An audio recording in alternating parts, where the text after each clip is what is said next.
রাধে রাধে, হরে কৃষ্ণা। নমস্কার প্রিয় বন্ধুরা, রাধারানীর সংসার থেকে স্বাগত জানাই। তবে আজকে আমি একটা নতুন রেসিপি বানাবো, তবে আপনারা এই ভিডিওটা দেখতে থাকুন। আজকে আমি মিষ্টি বানাচ্ছি। তবে আপনারা জানেন তাল গাছ থেকে তাল পড়ে, সেই তাল গাছের শাঁস দিয়ে আজকে আমি একটু মিষ্টি বানাচ্ছি। দেখুন দেখুন এই তাল আঁটি থেকে আমি এই শাঁসগুলো সব বার করিয়েছি। দেখুন এইভাবে আঁটিগুলো থেকে আমি এই শাঁসটা বার করে নিয়েছি। তবে একে আমি ছোট ছোট করে কেটে আমি মিক্সিতে এটা করে নিয়েছি, তারপর আমি দেখাবো।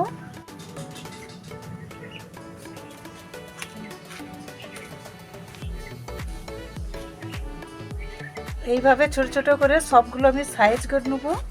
তবে এরকম রেসিপি আপনারা দেখেননি মিষ্টি তৈরি, তবে আপনারা পারলে বাড়িতে এই আঁটি শাঁসের মিষ্টি তৈরি করে ভগবানকে সেবা লাগাবেন। তবে আমি সবগুলো সাইজ করে নিচ্ছি ছোট ছোট করে, তবে পরিষ্কার করে এটাকে সাইজ করতে হবে। তবে আমি এখন মিক্সি থেকে এটা বেটে নিয়ে আসি, তারপরে দেখাবো।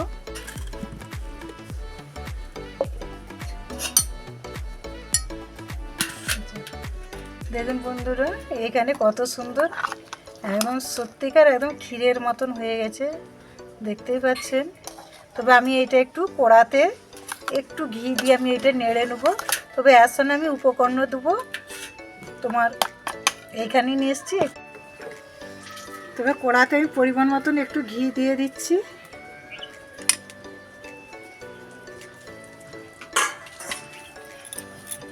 এটা যাইতে না কড়াতে লেগে যায়, ঘিটাকে ভালো করে কড়াতে মাখিয়ে নিতে হবে।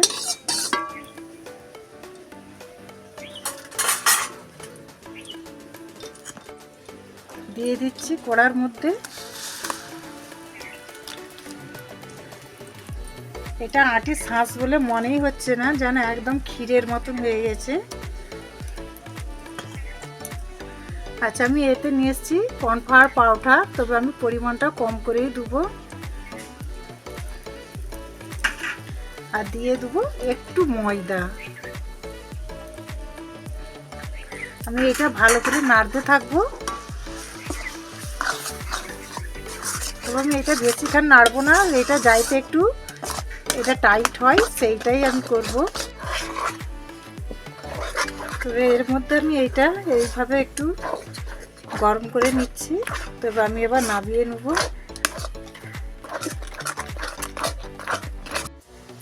এখানে মিষ্টির রসটা আমি করে নিচ্ছি। দেখুন এলাচ দিয়ে আর চিনি দিয়ে আমার মিষ্টির রসটা হয়ে গেছে, আমি নামিয়ে নেব। এখানে তেলটা গরম করতে দিয়ে দিয়েছি। আমি এইটাকে ভালো করে এইভাবে এটাকে মাখিয়ে নেব, যাইতে না ভিতরে কোনো এটা গুটি হয়ে থাকে।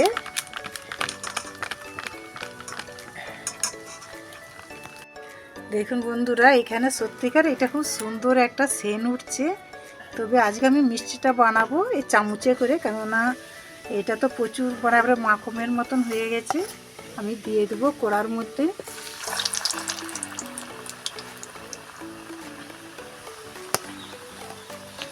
সেন্টটা খুব সুন্দর উঠছে। দেখুন বন্ধুরা, এখানে মিষ্টিটা কত সুন্দর কালার এসে গেছে, আর সব কিন্তু গোল গোল হয়েও ভাজা হয়ে গেছে। দেখুন, আপনারা আঁটিকে ফেলাবেন না, ও শাঁসটা বানিয়ে নেবেন। আমি এখন তুলে নিচ্ছি, নিয়ে রসের মধ্যে দিয়ে দেবো। এখানে আমি রসটা তৈরি করে রাখছিলাম।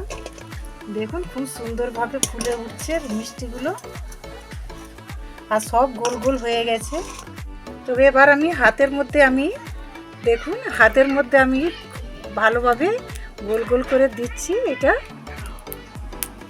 খুব সুন্দর একটা সেন্ট এত সুন্দর উঠছে, মানে ভাবতে পারছি না যে আঁটির শাঁসের এত সুন্দর মিষ্টি হয়।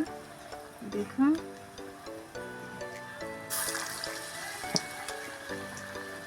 আর এইগুলো খুব সুন্দরভাবে ভাজা হয়ে গেছে। তবে আমার মিষ্টিগুলো সব ভাজা হয়ে গেছে। দেখুন আমি রসের মধ্যে সবগুলো তুলে নিচ্ছি।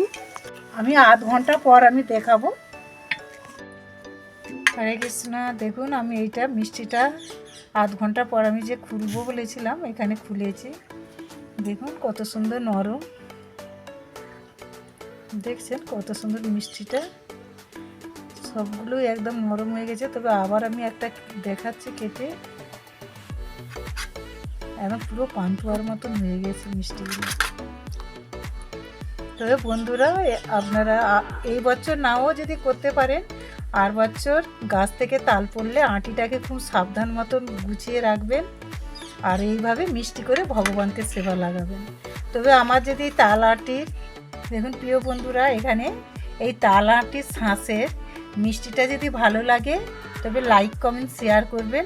হরে কৃষ্ণ, রাধে।